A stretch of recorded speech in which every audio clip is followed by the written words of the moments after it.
week 3 of the Arizona Regional Open Educational Resources Conference. To begin, we would like to acknowledge that the Maricopa Community Colleges are, in the words of Chancellor Dr. Stephen Gonzalez, located on the ancestral lands and within the boundaries of many of Arizona's tribal nations. We appreciate and value the opportunity we have to share in the significance and beauty of these lands that mean so much to so many. And as usual, I'd love to thank the sponsors of the conference. But slide 2, please note that Maricopa residential faculty have a variety of opportunities to earn faculty professional growth over the course of this conference. All qualifying sessions are individually applicable for FDG, so please be diligent in identifying and completing the requirements for each. There are 2 distinct programs, one that continues a professional growth opportunity previously offered, and another that is specific to this conference's keynotes and keynote follow-up workshops. More information about this is on the conference website and will be provided at qualifying sessions such as this one, which we are happy to focus on now. So it's my pleasure to introduce Lori McAllister, Associate University Librarian for Collection Services and Analysis at Arizona State University. Good morning, everyone, and welcome to today's 2021 Arizona Regional OER Conference. I'd like to thank the conference organizers for enabling us to come together today to share our work and to learn from each other. And ASU is very pleased to be a sponsor. I'm honored to have been asked to introduce the keynote panel today because I've been an advocate of open education for many years. I remember the early days of the open education movement when MIT's OpenCourseWare launched, inviting educators to question their ways of teaching, their methods of providing access to information. It also prompted all of us in higher education to look beyond our institutions and to extend our privilege and our programs to become global partners in education and in educating others around the world.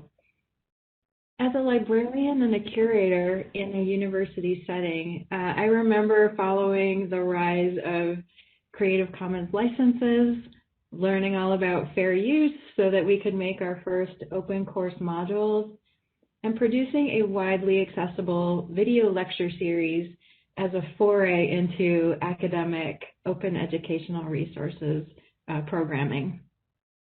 My collaborators and I feverishly produced podcasts, videos, and a digital library of open images that we hoped would serve architecture and design professionals, educators, and learners around the world.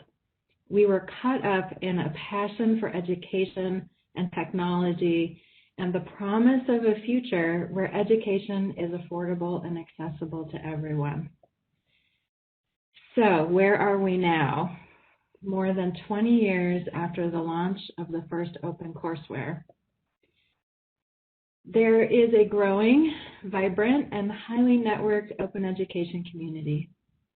However, the digital divide is still very real, and the COVID-19 pandemic has further widened this gap. In Arizona, for example, fewer than 86% of households have internet access. For many people, particularly in our rural and tribal communities, remote learning is difficult, cumbersome, or not even an option. Connecting people and resources through foundational information and communication technologies, such as affordable broadband services and autonomous local networks designed for remote areas, are foundational to our ability to deliver education using the many open and interactive platforms that we've developed. I would like to urge your advocacy for programs that seek to build and improve information and communication technology infrastructure and broadband services for rural and tribal communities. And until this is addressed, we cannot fully realize the promise of affordable, culturally relevant, and accessible education for everyone. However, we persist in pursuing this vision. And by we, I mean those of us who are here today, are privileged and also passionate about access to education, social justice, and technology platforms that enable open pedagogies and measures of effectiveness. I believe that if we work together, we as a community of educators will continue to make progress toward closing equity and achievement gaps and enabling access to education for everyone who seeks knowledge. The projects featured in today's panel exemplify the maturity of the open education movement and the power of our collective achievements to continually improve education through innovative technology tool sets and methods and enhancing the affordability of education and promoting student success. I have the pleasure of introducing the two moderators of the panel discussion for the Department of Education Open Textbook Pilot Grantees. James Glapa-Grossklag joins us from the College of the Canyons in California, and Jessica Parsons joins us from Paradise Valley Community College in Phoenix. Jessica is a student OER specialist at Paradise Valley Community College, helping faculty to adapt and create open educational resource materials. James Glapa-Grossklag is the Dean of Educational Technology, Learning Resources, and Distance Learning. As a leader of open education, his service includes Global Ambassador for OER for the International Council of Distance and Open Education, President of the Board for Open Education Global, and for the Community College Consortium for OER. And from 2017 to 2019, he coordinated the California Community College's Zero Textbook Cost Degree Program. In 2019, he received the President's Award from Open Education Global for advancing open education around the world through his exceptional dedication, outstanding contribution, and exemplary service. Please join me in welcoming the moderators and also our panelists.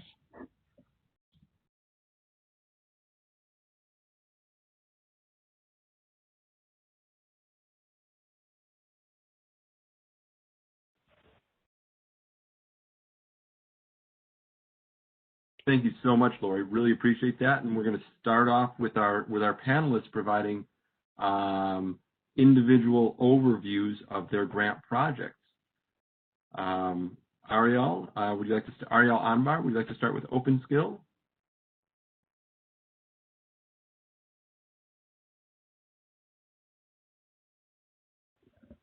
I believe you're still muted, Ariel. Yes, I was muted. Sorry. I think Delmar was eager to start, and I'm happy to anchor the three presentations. But I'm happy to go first, alternatively, if that's preferred. Terrific. Delmar? Delmar Larson with LibreText, headquartered at UC Davis.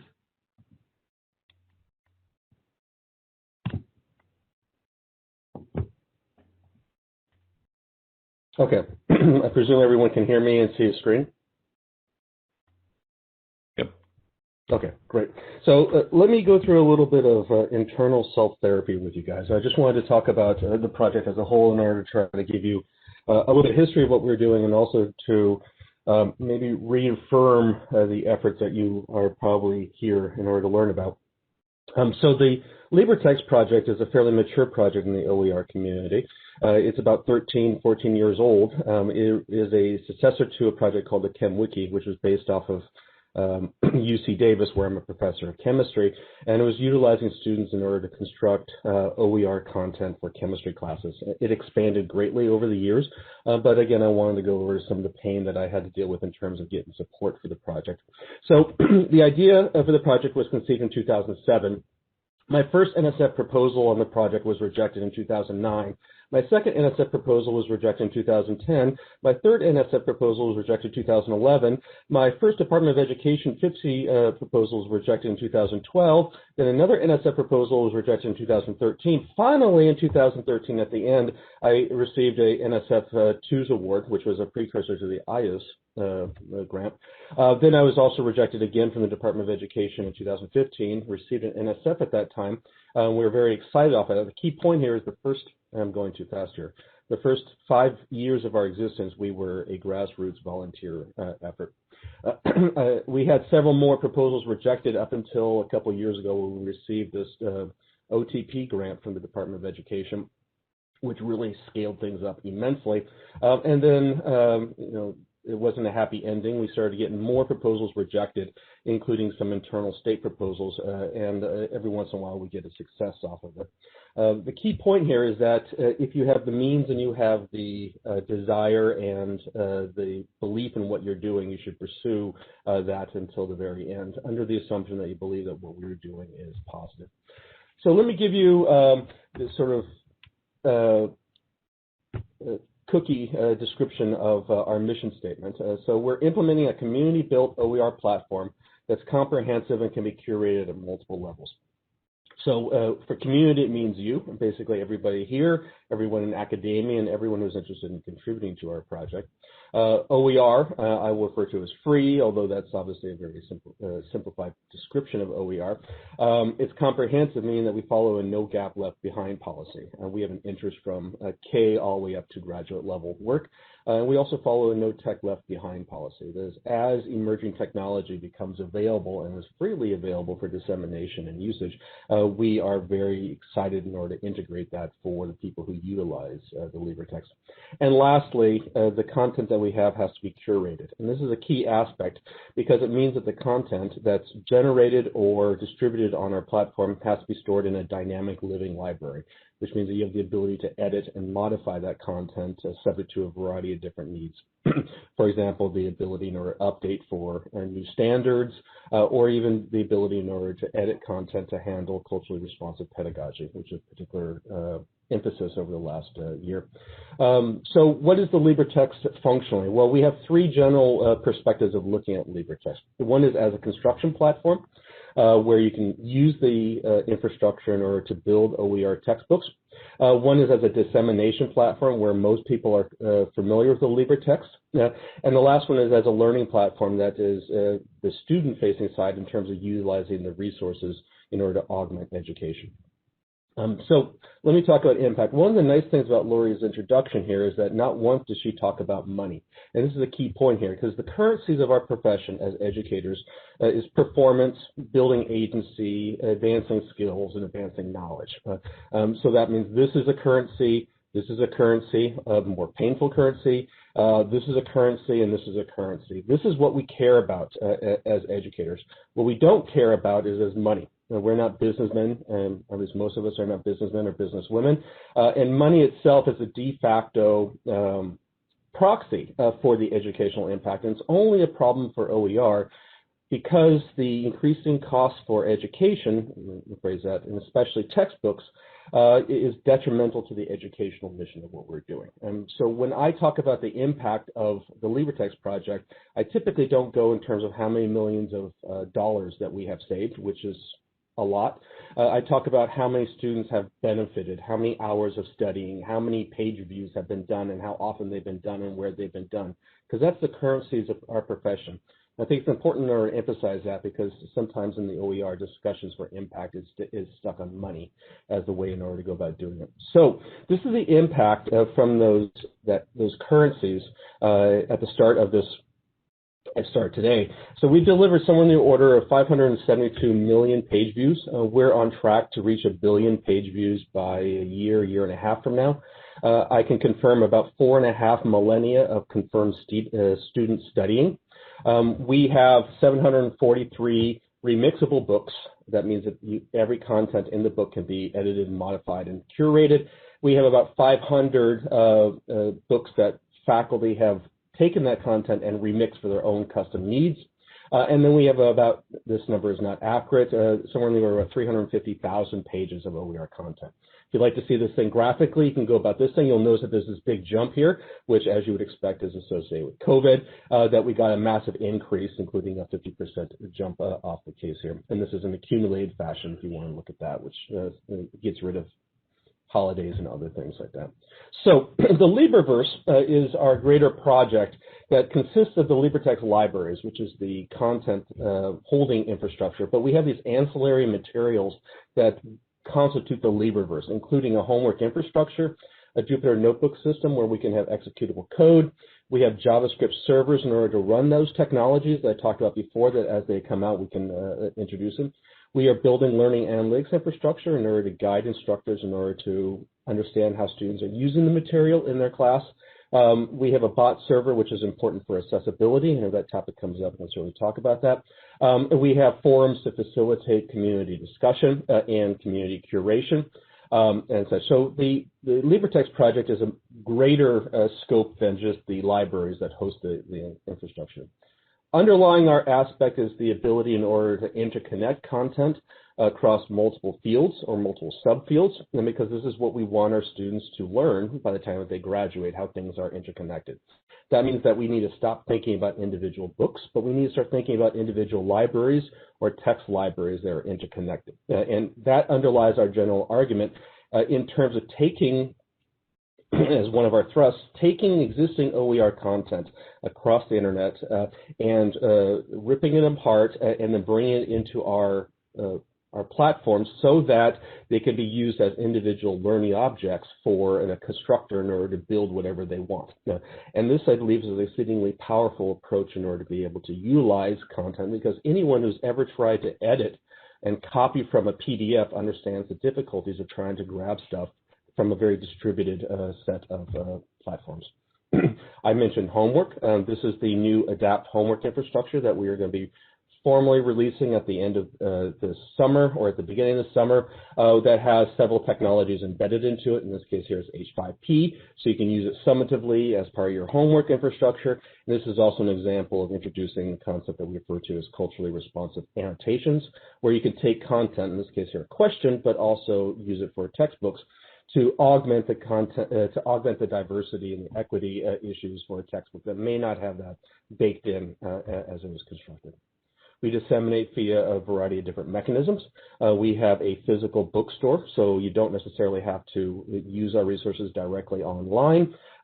Since we opened up this bookstore about 3 months ago, we've delivered about 2,000 books.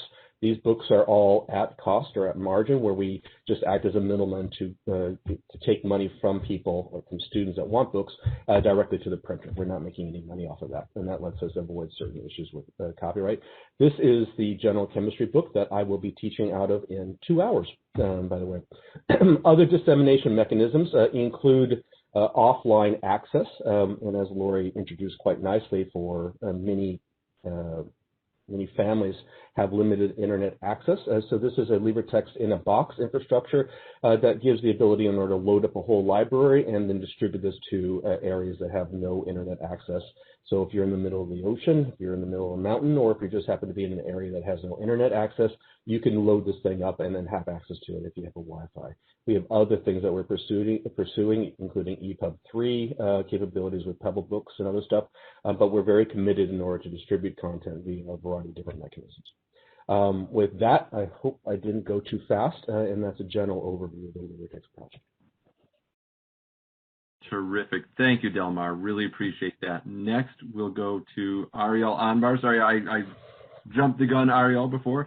Ariel Anbar is a President's Professor at Arizona State University and the lead on the Open Skills Project. Great. If you could let me share my screen. There we go. I don't think they have screen sharing privileges anymore. I still have the ball. There we go. So sorry, it took me a minute to get that moved over. You should have it now. Okay, does that, can you see my screen here? Perfect. Hopefully. Great, so this is our project website, the openskillhub.org website, so anybody can go and check this out right now. So I'll just do a brief overview. Delmar did this wonderful comprehensive look at LibreText, which is a very mature project. We are new kid on the block. We're building on a foundation of a lot of active learning resources that have been developed by the Center for Education Through Exploration, etx.asu.edu, which center that I direct at ASU. And we decided to bring some of that expertise to the OER world, was our vision. And the idea is to develop active learning or open education resources that manifest active learning. And I'll try to give a bit of a sense of what that means in the next couple of minutes.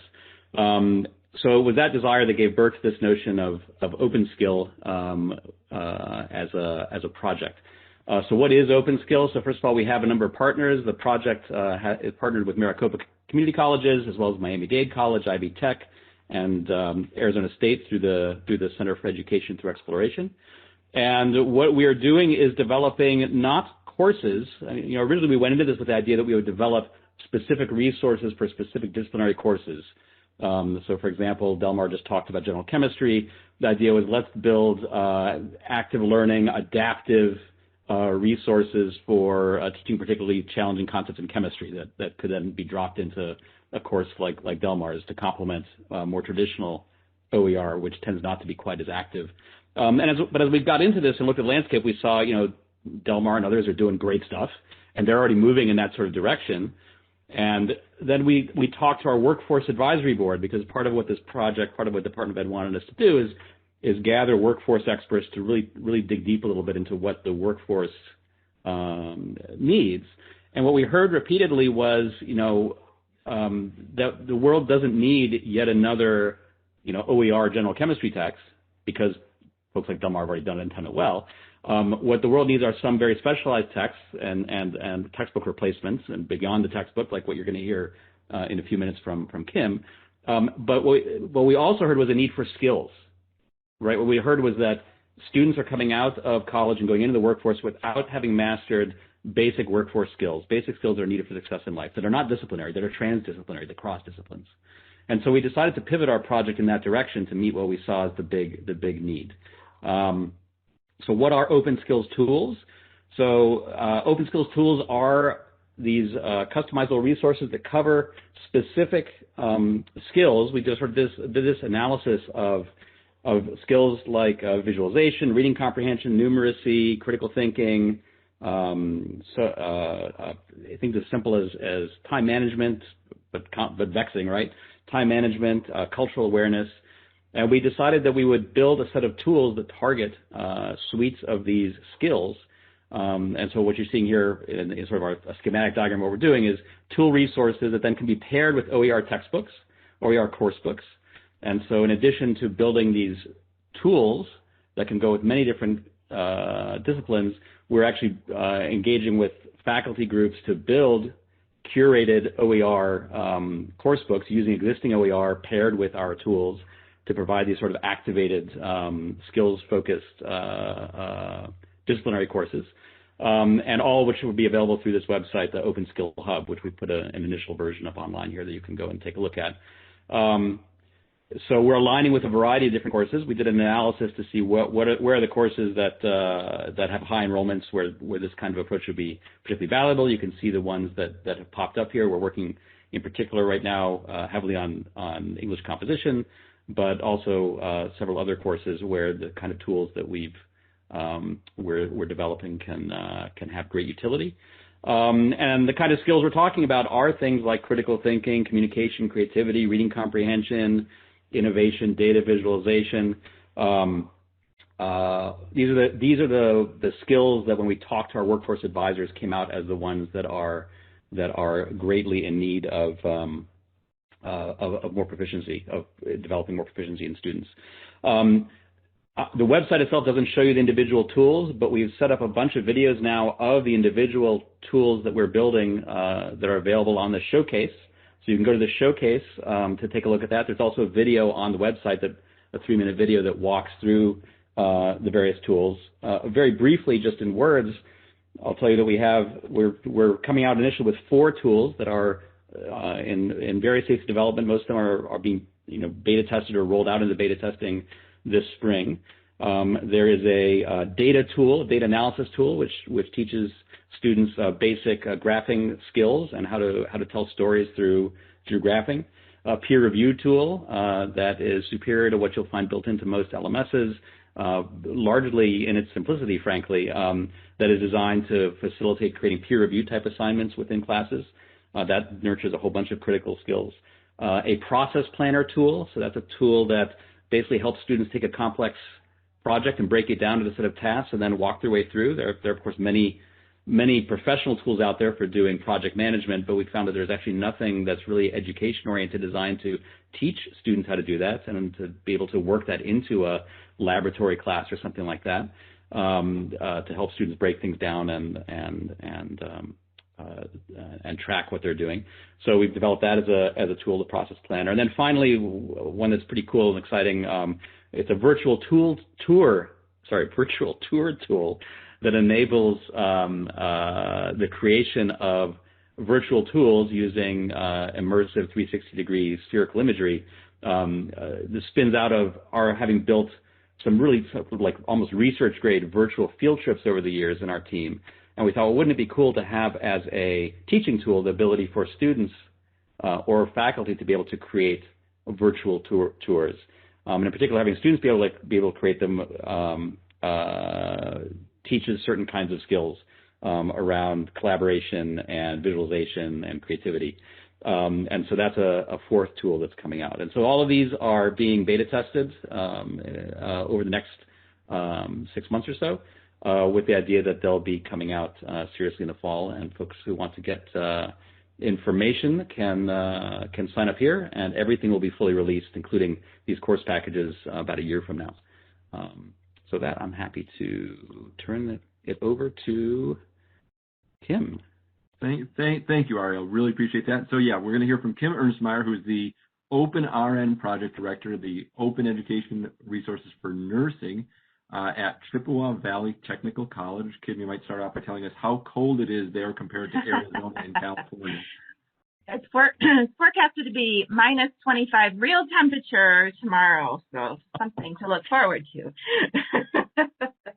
But thank you for the invitation to participate on this panel. I really find this to be the most exciting part of the OER community, is just the collaboration that occurs across colleges, across different disciplines, and faculty members. So yes, our project is focused on developing textbooks, specifically nursing textbooks. So this is our presentation poster that we use quite a bit, so I thought I'd share. If you look in the bottom right corner, we're all familiar with the drastic rise in textbooks that have occurred since 2006. And so when we applied for the Department of Education Open Textbook Pilot Grant, we looked at our high enrollment courses, which was nursing. And we found actually across all of CVTC that as a result of these textbook costs, it really did result in 1 in 3 students not purchasing the required textbook, and 1 in 5 students not taking as many courses as they would have. And when we presented this to faculty, it was just, they were in shock. You know, faculty put the required textbook in the syllabus and make assignments and assume the students are using the textbook. So it really was, you know, kind of a shock and awe moment to find out that there is this equity issue in students not being able to afford the textbook. And anecdotally, we all heard stories where students are sharing textbooks with their multiple roommates, perhaps, or buying old editions of textbooks, or just going without and trying to rely on the course materials. So with that data, we selected these 5 textbooks in the nursing program: pharmacology, fundamentals, skills, mental health, and management. And I should step back for a minute and explain that CVTC is one of 16 technical colleges in Wisconsin. And we all are separately accredited colleges, but we all share the same state nursing curriculum. So it was very easy to take that state curriculum and flesh out the outlines, basically the structure of these textbooks, and then make it so that, you know, it's aligned with everyone's courses. So pharmacology was the first textbook that we created and piloted.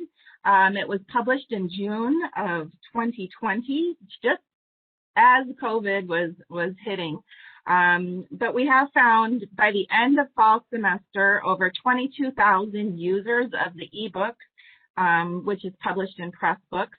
On LibreText, I know there was over 1,000 page views of the text.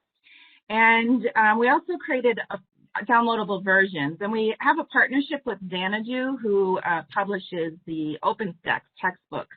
And so they created a free PDF version of the print version that people could download. We had over 300 downloads from faculty across the country of that print version. And then we also delved into some of the literature out there and found that over 60% of students actually prefer a print version of their OER, not just an electronic version.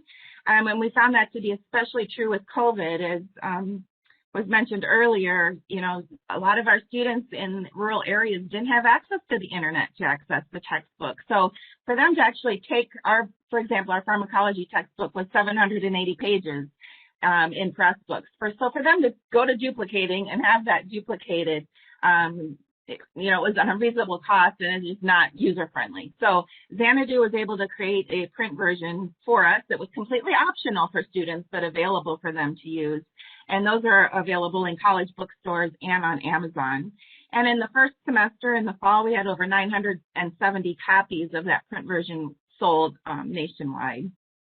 So it's taking on we have a lot of interest, and I guess that was one of the biggest surprises for us is how far this went beyond just Wisconsin. So when we initially made projected impacts, we anticipated over 5,700 students in Wisconsin alone annually would be affected by these 5 OER textbooks. And we're just excited to see how this will transpire across the nation and internationally.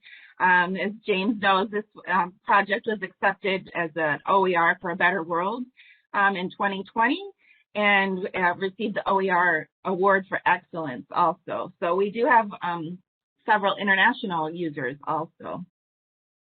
So one thing when we talk about challenges in OER is getting faculty buy-in.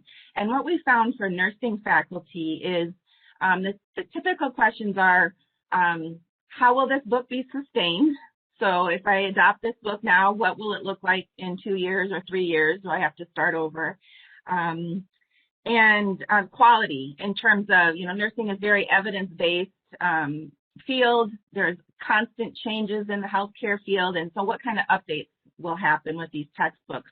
So we like to reassure faculty we can make changes to the textbooks immediately. So for example, when COVID became a huge issue, we could immediately add some material about COVID within the textbooks. And I like to compare that to commercial textbooks because for those of you that are nursing or healthcare out there, CPR changed several years ago to the order. It used to be called ABCs, where you check airway, breathing, and circulation, and that changed to CAB in terms of priority. So you start your circulation things first. And in commercial textbooks, that took several years and for that to show up in the textbooks. And so I like to use that as an example with our OER. That's a quick, really click of the button in Pressbooks, and it's out there and available to share. So quality was a big issue. And the other thing is, in terms of quality, is getting peer reviewers on board. So you can see at this point we have over 200 reviewers as we created the pharmacology book, the fundamentals and the skills. The pharmacology book, we had over 40 peer reviewers from nursing faculty across the country. In skills, that's jumped now. We have over 115 peer reviewers. It's currently undergoing a peer review process this month. And then our fundamentals book will undergo the same process. I anticipate the same level of interest later this spring. So if you're interested, I didn't mention this earlier, if you're interested in more information about our project or to sign up to be a peer reviewer, you can go to the website here at the top of the poster, cvtc.edu/openrn. You can sign up for performance reports by scrolling to the bottom and requesting more information. And if you'd like to be a peer reviewer, you can also click on the box in that area. So just to wrap up, we anticipate over $1.5 million in savings. And I know, Delmar, I agree, it's not just the cost savings that's important here. It's the student outcomes for those that were not able to purchase textbooks that will now have them available. So we look forward to collecting that data. We're just starting to collect it now for the fall 2020 for those that used it there. And one last thing, in addition to the textbooks, is we're creating 25 open source virtual reality scenarios that are aligned with the textbooks. Initially, we started out with true virtual reality with the Oculus Rift headsets and the gaming type laptop, that was beefed up a little bit more for gaming. And COVID just showed us, that there were a lot of barriers to that for students in terms of scheduling, attendance on campus, and let alone sanitizing those headsets. So we broadened the definition of virtual reality to virtual simulation. And then we included things where we still have a virtual reality environment, but faculty can screen broadcast that out to students remotely or within classrooms if they still are in a classroom. And we also have online virtual simulations using the H5P product that Delmar mentioned earlier. They have a learning activity called branching scenarios. And so we're able to pull in open source videos that include simulated patients, simulated nurses, interdisciplinary staff, family members. And then there's decision points within those scenarios where the students have to apply what they've learned in the textbook and then make decisions and clinical judgments as they apply it to patient scenarios. So we've had a lot of interest in those YouTube videos as well. Several thousand, let's see, what was the last one here? Several thousand views of those videos. So it's been very popular as faculty are looking for additional information to include in their learning activities as you know, classes have moved online over the past year. So that's a summary of our project. Wonderful. Thank you so much. All of these projects are so exciting to hear about, and we do have some questions that we would love to discuss with you. So I was wondering, what is or was your personal goal for getting involved with the grant? And maybe Delmar, you'd like to get started with that? Okay. My personal goals? I grew up exceedingly poor. So as a significant part of my childhood, I lived in the back of a truck. And the reason I was able to get out of that was because of affordable education, and largely because of the public education that was afforded to me by the state of Washington, where I largely grew up. Since, in the last couple of decades, both tuition has gone up significantly and textbook costs have gone up immensely to the level that I felt that the current state of affairs was significantly reducing the opportunity for students to get themselves out of the scenarios that I was in when I was younger. So I was strongly committed in order to try to make the world better for the future and to take advantage of things that they simply were unable to take advantage of that I did in the past. That's a guiding principle behind everything that we do. So. I would add to that too. I was a struggling college student working 3 jobs to put myself through school, and so I completely empathize with students that are struggling. And nursing, there's always nursing shortage. I hate to see up to 25% of students in technical colleges fail out through the program, and whatever we can do to take those that have the heart for nursing and help them be successful and then go out into our communities and care for others, that's what provides my motivation for these books.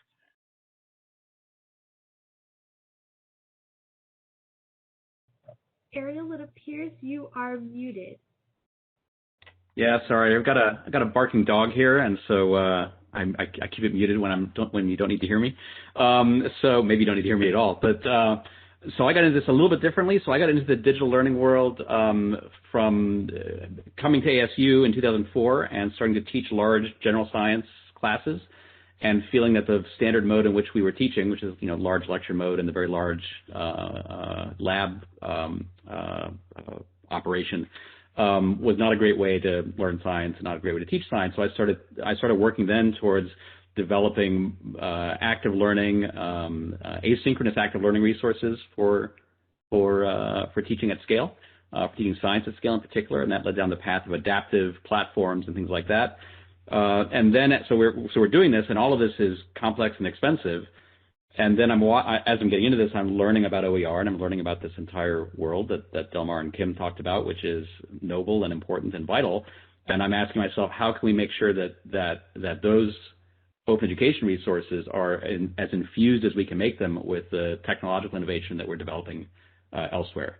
Because we don't want to have a tiered system, right, where the open education resources are somehow lower quality than other resources. And so that's been my impetus from this. So we have a center that's working with private companies at times to develop stuff, and then that leads down a whole different path, right? But how can we take what we learn there and bring it into the OER world and make it sustainable and accessible in OER? That's been my motivation. Great. That is super interesting. I think I could listen a lot longer to your personal stories and personal motivations. It's fascinating to hear that you're motivated both by removing the cost barrier and by improving teaching efficacy, of course. And it's wonderful that the U.S. Department of Education offers the financial support to provide you the space and the resources to be creative in the ways that you are. So in thinking about grant projects, a lot of times people will question, gee whiz, what's going to happen when the money goes away, right? And I really appreciate Delmar and Kim, emphasizing that the impact is not just money saved, absolutely. But Kim also did talk a little bit about the sustainability question that is often in people's minds. So could you talk a little bit about sort of lasting impact / sustainability, what your thoughts or plans are? Can we start with Delmar on that? Sure. Thank you, James. So we've built a behemoth that's moving forward, and hopefully you agree that it has a high impact. We broadly took the requirements for building a consortium. We took that requirement as far as the RFP for this proposal very broadly, such that we were converting that consortium into a sustainability model. So the idea is that we have this consortium, which we refer to as the LibreNet, and that's one mechanism where the campuses can come on board and help support the project in order to move it forward. We're still at the initial stages of ensuring that is a viable sustainability model, but it is certainly one that we are relying a lot on, or will rely a lot on. The second thing that we're doing, many of the people in the audience should have or will be familiar with equitable access or inclusive access, depending upon what you want to call it. We're working with UC Davis as a vendor, and I use the term vendor very loosely, as such that UC Davis, my campus, has adopted an equitable access program forcing students in order to opt out and pay for their textbooks in bulk. That money, instead of going to commercial publishers, gets directed to a not-for-profit company, LibreText Inc., and then that gets redirected back into campus in order to facilitate the development of that stuff. The mechanism, the reason that I emphasize this, other than I think it's an original way of using the system against itself, is that it provides a very valuable opportunity in order to continue the development and growth as we move forward. So those are two amongst other things that we're considering.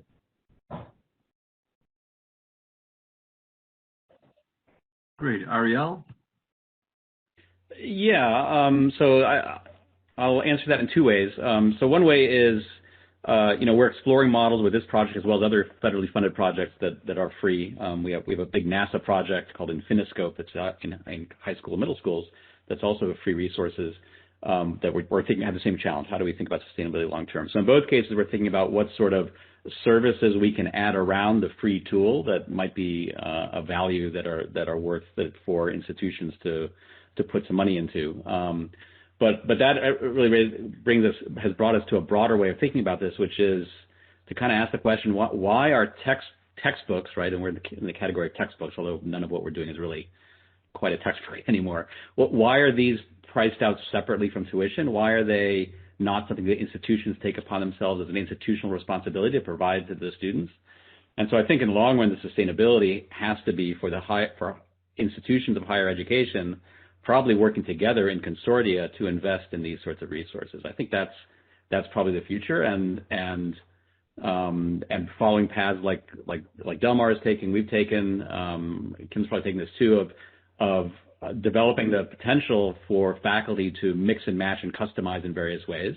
So you still would preserve the ability for faculty to have autonomy and agency in in what they offer their students. It's not like everybody offers exactly the same thing. But you have this ecosystem that is funded by the higher ed institutions or consortia of institutions working together instead of this strange carve out. Because when you think about it, it's kind of strange. Why have we evolved this thing where we carve out the textbook as this thing that is a for-profit, run by for-profit companies? It's just kind of odd, right? It's a historical oddity is kind of the way I look at it more and more. Great, thank you. Kim?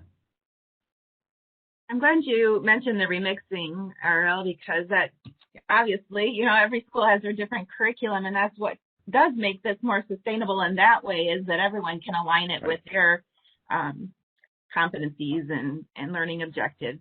But yeah, this sustainability question was something that we were asked immediately about as soon as we were accepted. And so what we've worked out is with Xanadu, because that's a optional resource, an optional print resource, students can still access the free ebook. They can access free downloadable versions and PDFs. But if they want the true print version, it's about $40, so it's still considered affordable. They were able to add a $5 royalty to that goes directly to an earmarked sustainability fund at CVTC. And so once grant funding is over, that money will be used to reimburse faculty for continually updating the textbooks. And for nursing, that's really important because we have the NCLEX is the national licensure exam that nursing students have to pass after graduating from nursing school. And so every 3 years, there's a new test plan that's released. And so for these books to be fresh and current and relevant, they need to be updated at a minimum of every 3 years and probably more often than that. And there's so much hidden faculty labor in doing that. It just would be burdensome to try to not have some sort of funding source set up. So that's how we address the sustainability issue. Wonderful, thank you. While you're thinking about these ideas of sustainability and the ideas of working on such a large-scale grant project, are there any insights that you have found into what specific aspects of the project are best accelerated by the grant funding?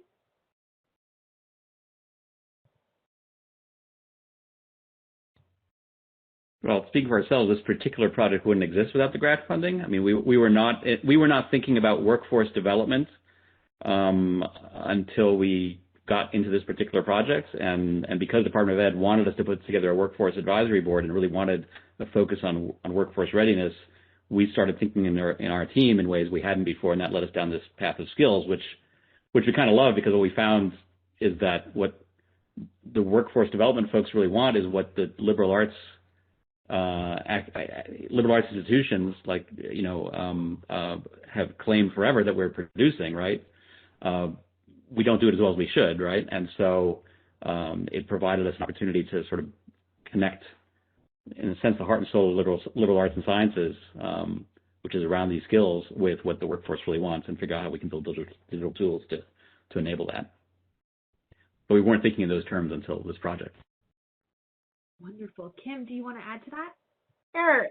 Same thing. These books would not be possible without the funding from the Department of Ed. But what it's accelerated OER in general, both at our college and across the state. Wisconsin isn't as far along with OER as I know Arizona and California and some of the other states are. So this project has really helped. We're tracking, courses now, who's using OER, who isn't using OER. We can compare that across the 16 technical colleges. We have other disciplines. Almost every week I opened up my email and someone saying, hey, Kim, I created a textbook for, basic chemistry for health professions, or, sociology or other things. So it's really exciting to see the spirit of OER taking off as a result of this grant. Definitely an exciting time. Delmar, would you like to add to that as well? There are two aspects that I think that are heavily accelerated by large-scale infusion into OER. One is anything that involves technology, which is where Ariel emphasized requires effort, sizable effort in order to be invested in order to do that. And since technology ages by definition, it means that that investment has to continually be pursued, hence the sustainability model. Like I mentioned in the very first slide of my introduction, we were a grassroots efforts for the first 5 years of our project. So we had a lot of faculty and a lot of students contributing to what we were doing. OER back in the late 200s was far more painful of an experience to interact with than it is right now, which is great. I'd like to be able to say that if we have major investments into construction of content, that's useful, and it is very useful. But, and this is something that not everyone is always aware of, there's a vast amount of OER across the internet, across the world, even off the internet. And my opinion is that a significant amount of effort should be spent in order to collect that stuff and shine light on it so that everyone can take advantage of it. Hence why we have this harvesting effort in order to be able to capitalize on it.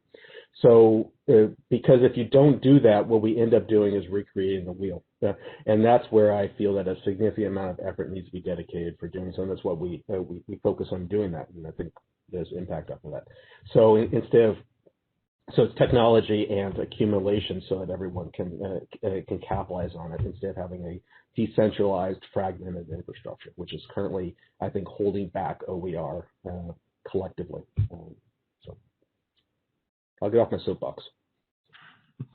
If you'll let me step on a soapbox a little bit, riffing off of that, so one other thing that we're doing in our project that it's not front and center around the open skills tools, but in the background, we still have this mission of activating OER. So these open skills tools, they do lead to much more active learning, but they aren't necessarily using adaptive learning technology, the kind of technology that allows you to put students without a teacher in front of a resource and have the resource gives feedback that's adapted to what the student is doing and tutor them, right? And originally we were going to invest very heavily in that for our tools, but we pulled away from it briefly because we were tied to a for-profit company, and that creates all sorts of challenges. But one thing we're doing behind the scenes that is going to manifest in about a year very seriously is we've put together we've joined a consortium led by the Open Learning Initiative of Carnegie Mellon University, which is building an open source tool set, an open source platform for adaptive learning. And so the path that they set out on is exactly the kind of thing that we decided the community really needs, right, is to have open source tools that make it possible to do these kinds of sophisticated adaptive learning experiences that are asynchronous, built around simulations, the kind of stuff that we've done in the ETX Center over the years. And so that's another path to accomplish what Delmar is talking about, of how do you get the community to be not fragmented. Well, one way you do it is by putting out some tool set that you actually design using an open source model with the idea that you're going to create a community of developers and users around a common tool set that everybody's going to use. So we're hoping that ends up being a center of gravity for the OER community as it figures out how to ever increase the quality of what's out there. And frankly, when we look at the adaptive learning marketplace, a lot of companies have come and gone. They've created that whole ecosystem in the business world is not really very functional. So I think we're actually at a moment where the OER community, if it comes together around open source tools like this, can actually push the state of the art much further than private industry is going to be able to do for a while. And so there's a real opportunity here to have OER actually be the best stuff technologically. Let me give a 10-second.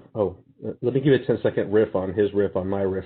I think one of the bigger issues that the OER community has failed to pay attention to is it's not the construction of content that I think is going to be a major issue in the future. It's the curation of that content and the sustainability of the content. That's part of it, but you're making a whole large amount of content, and you want to be able to update it and maintain it. So you need to build an infrastructure in order to facilitate that. That requires, at least in some parts, standardization, which is essentially what Ariel was talking about in terms of you gather around a standard, and then it makes a massive dissemination. This is something that the OER community has. There's very little discussion out there regarding this, which I'm hoping to start that discussion very soon with the way that we're approaching things. And now I'll get off my second soapbox. Can I add a riff to the riff to the riff? I love Ariel, I love what you said. Why are we giving up on this? We can make it better. We can make OER better than these other sources. And I see that already with our work. When faculty are collaborating to create content and assessments that they know their students need. As nurses, we know what you need to know as a new nurse on the field. As nursing educators, we know what students struggle with in the classroom and what kind of adaptive activities are helpful in helping them learn these difficult concepts. And I'm sure that's, across all fields. I truly believe that our OER resources can be better than the commercial projects that are out there. Wonderful. Thank you. That's very, very inspiring, and I hope the OER field will take note. I also really want to go back to one of Delmar's opening slides about the trials and tribulations of receiving funding for his vision, and I expect that a lot of people can be heartened by that. So I wonder if each of you could comment on sort of the tenacity needed to pursue funding to realize your vision, and of course your current funding from the U.S. Department of Education Open Textbooks pilot program is very high profile, lots of attention in the higher education OER world. If you also might want to comment on what it's like to work with different funders. Let's start with Kim, since you're here on my screen at least. If you want to have any thoughts about the tenacity of pursuing funding to realize your vision and/or working with different funders. I would say I think our success was built. You build on your previous success. So we had a TAC-4 grant before this grant, and we were able to produce some open source augmented simulations that also were very popular and used across the country. So I think that helps when you're applying, obviously, to show what has been successful in the past. I would just like to add, when you ask about, when we're talking about challenges in general, this is a little bit off from your question, but it's still kind of a lesson learned. It's in terms of getting faculty involved, I'll speak from a faculty standpoint, I guess, getting faculty involved in creating the OER, even though we had the grant funding then, and we're trying to collaboratively create these textbooks. There's a little bit of an imposter syndrome with faculty when it comes to textbooks, I found. Like, who are we? We're not experts in this particular, chapter, or, we haven't published necessarily on these resources. And I always like to reinforce with faculty, but you are an expert in your classroom. Like I said earlier, what your students need to know, and what they struggle with. And so you are an expert in helping students learn. And so that was one of our lessons learned, is kind of that reinforcement that you have to give back to faculty. They kind of go through this vague process sometimes, and questioning, what are we doing? How are we doing this? Am I really wanting to do this work? And then as they start building it and seeing what others have created, the satisfaction and the quality come forth.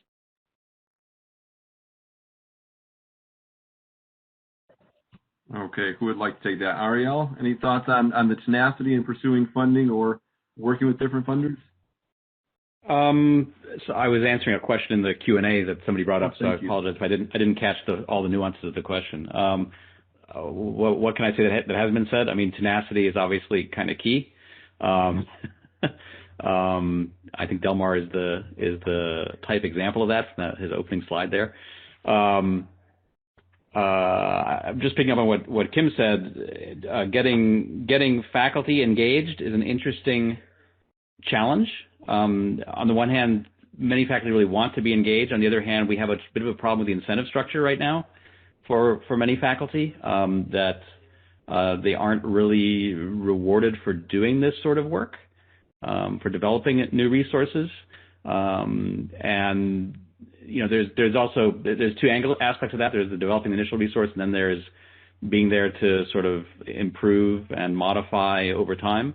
And so I think that's also part of the institutional challenge that institutions need to face. If as I think we should, we bring in to the academy the creation of these things and don't just farm it out to individual faculty working with publishers, how do we actually create an incentive structure that isn't about, oh, I'm going to create a best-selling textbook and be financially rewarded for it, right? How do we create an incentive structure within the academy that actually gets the critical mass of faculty doing this? I don't think it's that hard to do. We just need to actually pay attention to it. Thank you. Delmar, anything to add on your decades-long pursuit of your vision? The only reason I was able to do this was that I am I'm an R1 level professor. That's afforded a lower teaching load than community colleges, for example, and B, the flexibility to be able to do that and to sustain that. And obviously, I have my research and other things in order to maintain that. I'm not entirely sure how effective I would have been at staying that track that I showed if I were a community college faculty. I'd still be dedicated to it, but it's a much harder task. And that's just a sort of that's not meant to support people, and that's just sort of a reality of how we've been able to do things. I want to mention something quickly because the question switched to motivation. The way that I view motivation is because I don't have a single constituency. Our constituency consists of basically everyone in the world. It's not a specific campus, it's not a specific state, it's not even a specific country, although certainly funding from those components that focuses on that stuff, which means that I don't need to get every faculty member involved, and I use this not just for me as a template, but for the greater OER project. If you have a bigger scope off the things there, when faculty are unwilling to accept, because you can take the horse to the water, right? But with faculty, it's exceedingly difficult in getting them to drink. But find the 10% or the 15% of faculty that are willing to step up and do that. Get the middle 60% that are apathetic, that need a little bit of guidance, and ignore the 30% or 20% that are just basically horrifically against everything we're doing, and identify why they're against what they're doing, which is largely quantity and quality, and fix that. And then continually focus on the things that you're able to do. And I can do that because our constituency is big.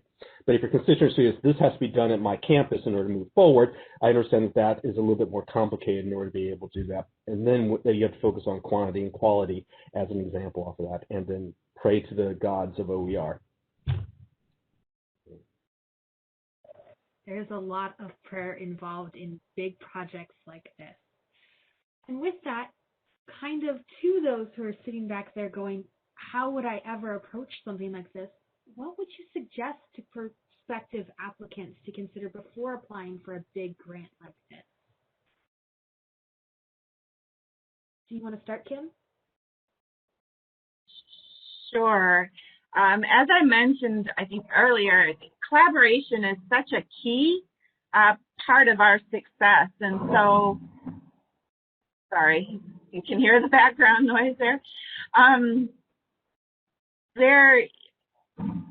I think that individual faculty can start with, obviously, especially with LibreText, create their own textbooks, align it with their course objectives, but then start collaborating either across the program, across other colleges. Our project the quality is just gone leaps and bounds above what we originally anticipated because of all the collaboration that's occurring both statewide and nationally. So I would say collaboration is key. Wonderful. Would you like to add to that, Aria? Sure. I can only agree that collaboration is key. The other thing is, one other thing would be, yes, how do you get started on a big grant like this? I think you start small. You don't start with a big grant like this. You start with things that are bite-sized, that are manageable, that are very much in your wheelhouse, and then you grow from there, and especially through collaborations, right? Because especially when you're starting small, finding the right partners or collaborators enables you to do things you just couldn't do on your own, and you start having thoughts you wouldn't have had on your own. And then you kind of go from there and evolve. Certainly what we're doing with Department of Ed now builds on stuff that I started doing 10 years ago, just as a faculty member. Well, basically, a bit like Delmar, it spun out of something that I could do because I was an R1 research university. I was the PI of a very large NASA research grant that had many people involved, where we were supposed to spend a little bit of our money on education outreach. So we started down the path of doing virtual field trips to these geologically important sites that we were doing research on, that we developed as an outreach thing. So I was able to hire somebody, a technologist, and get some other faculty involved in going to these field sites and building experiences to teach through these field sites. And that got me started down the path of technologizing what we were doing, and then et cetera, et cetera. And it gave us a base from which to then start looking for funding specifically to do that, which then has grown in all sorts of interesting ways. That's amazing. Delmar, would you like to add as well? Well, in reading these sort of proposals, I oftentimes get confused because I'm not entirely sure that the proposals have identified a very clear focus that they wanted to address and to develop the infrastructure in order to evaluate that they are doing something correct. Unfortunately, there isn't a correct answer in order to be able to address these things. But it's something that in talking to people who are putting these things together that they haven't really thought out. And I think if you want to make a competitive proposal, you got to think from start to finish. Write nonstop. Typically, this involves alcohol in order to be able to handle what you're doing. And I think that's one of the key aspects that's necessary in order to be successful with just NSF funding, just funding in general. But certainly starting small, as Ariel mentioned, is exceedingly important. So you need those steps of, in my case, all the crying. I was fortunate in this grant in that one of the rejections I had was a very large NSF proposal that I was able to commandeer and work for this OTP proposal, so I didn't start from scratch. But if I had to start from scratch, I would doubt that I would have been successful, as I showed. It was more often the case than not on my first slide. Well, thank you, Delmar. Again, your failures are actually very inspiring, I think, to everybody that you kept with it. We've got a couple of minutes left for Q&A, so I'm wondering, I think Carla and Sarah, you're monitoring the Q&A. Do we have any questions for our panelists? Thank you, James. Yeah, we had, I know that Ariel has been really awesome about responding to some of these questions. We had one that just was more of a statement that somebody was still a little bit unclear about how LibreText actually really works. So I don't know if we have a few minutes that we could spend on that before I can go to the next question. The problem with the LibreText project is that it's not a very simple single use system. It's not like here are books and then you're able to access it. So if you ask how it's used, you say, well, how is it used by authors? How is it used by students? How is it used by programs in order to be able to implement it? And I could talk about various aspects of that.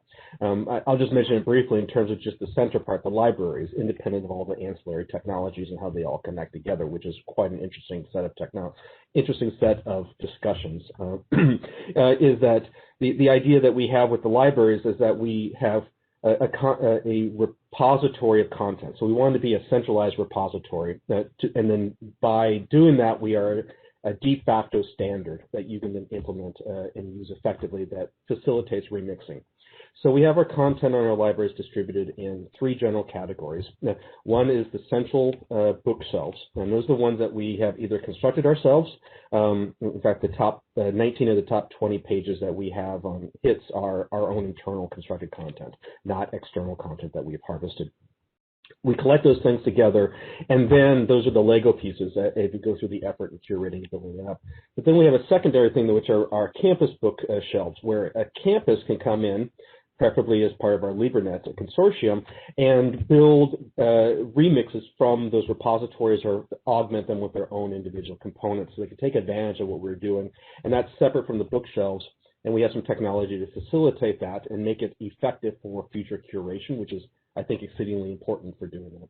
The third part are our learning objects, so things that don't fall in exactly into a textbook organization. For example, if you took some of the technologies that Ariel emphasized, you can come in and you can see you want this learning object and this learning object, and then you can build your own book. Again, getting back to this Lego store-like approach where everything is a component that you can mix together.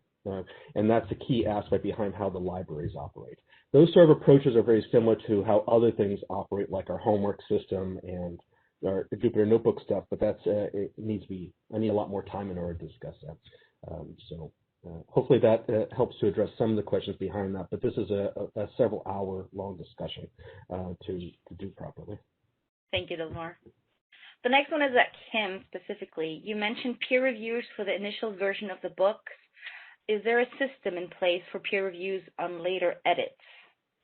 That's a really good question. We have, for each textbook, we have a work group in place from members of the different Wisconsin technical colleges. So we'll continue those work groups as long as these textbooks continue to survive. And those work groups then will review the changes that need to be made. At that point, if they're significant enough, we could always send them out for a larger scale peer review again, but I anticipate them to, be relatively minor. But that's a great question. Thank you, Kim. So this one, Ariel already kind of responded in the question and answer, but I don't know if any other panelists want to add to it. But it says, most of the adaptive learning homework platforms I see focus on recall type questions. Are there any platforms that are focusing on higher levels of Bloom's thinking in terms of explaining, applying, interpreting?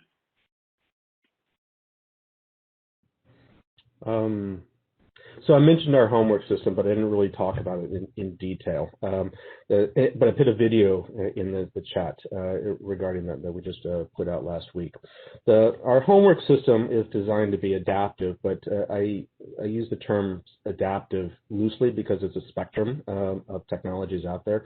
And it's formulated around learning trees to enable students to be able to traverse remediation nodes and assessment nodes in order to be a virtual tutor off of that. But in terms of the actual skill set that you use this homework system off of, the adaptive part is only a component of that. You can implement technologies, and as long as the technology is set up in order to give a very simple yes or no answer, and in some cases maybe something in between, but more importantly that it has real-time evaluation. You can then implement it into our approach. And we're building our system to have variable technology, so we can put any H5P problem into our homework system. So you can take any of the H5P examples, for example, in the nutrition book or nutrition books that Kim is going to be putting out there, and then you could fold it into this adapt homework system to either be operating summatively or operate within an adaptive learning infrastructure. But you can advance these things by adding more technologies on there to advance the stuff under the proviso that you still have the ability to do real-time automatic evaluation at some point. I've been using this in my quantum mechanics class last quarter, and that right there, a lot of the questions I give there deals with higher order, prove this, solve this, draw this. That requires a lot more complexity than what a real-time technology is able to do, although Ariel may have a solution in order to be able to handle that. And that requires delayed evaluations that we built up in order to make TAs go in, rephrase that, or instructors to come in and be able to evaluate things afterwards as necessary for doing it. So I think it's a function of if you build the technology flexibly, you can start to implement more advanced stuff. Thank you. We do have a few more questions, so what I think we're going to suggest here is that we ask the panelists to maybe respond to them to us, and then we can send out an email with some of the responses to some of these questions since we're running out of time. And I'm thanking you all, and Debbie, I know you're going to take over and thank the panelists as well. Okay, so thank you very much to our panelists and moderators. We are running out of time. We very much appreciate that you have joined us for the 2021 Arizona Regional OER Conference this year.